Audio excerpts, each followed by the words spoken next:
Yes. Yes, of course, the parents of a minor should at the very least know if their kid's school is influencing them toward making such a life-altering choice.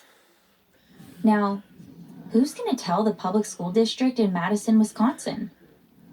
The Madison Metropolitan School District, a taxpayer-funded and government-run public education system, decided in 2018 that students of any age could take on a transgender identity with the school's assistance, and without parents' knowledge or consent. The district's policy requires that all teachers not only affirm any gender identity a child of any age requests, but actively conceal it from parents. Madison's policy even directs teachers to keep parents in the dark by using their child's birth name and pronouns whenever the parents are nearby. Think about that. If 7-year-old Lily decides that she is really Luther, her teachers must call her Luther, except when Lily's parents come in for a parent-teacher conference or school activity. For many parents, the local public school is their only option. It's also run by the government, which has an obligation to protect parents' rights to direct the upbringing of their children, a right that has been clearly affirmed by the U.S. Supreme Court and the Wisconsin Supreme Court. At a minimum, parents have a moral and legal right to know what is going on with their children. Studies have shown that the vast majority of children who experience gender dysphoria, the feeling that they don't fit their biological sex, ultimately outgrow those feelings by puberty or adulthood. By contrast, studies also show that affirming a young child's gender dysphoria can have the opposite result, reinforcing these feelings well into adulthood, and leaving parents out of the discussion makes matters even worse.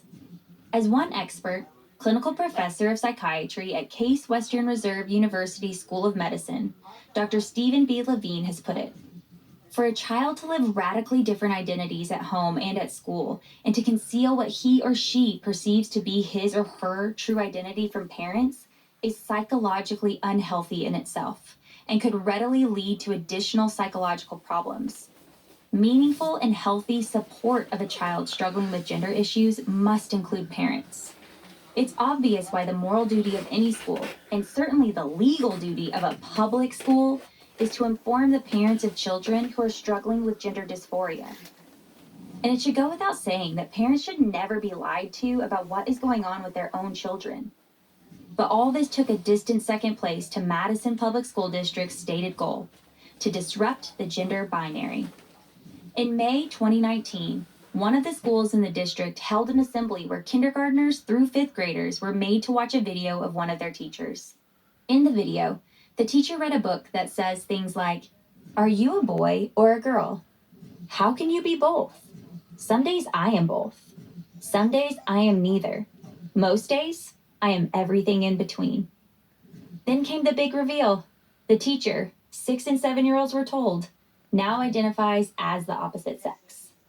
Under the school policy, disrupting the gender binary also means leaving it up to teachers and minor children whether or not the parents deserve to be included in developing a gender support plan.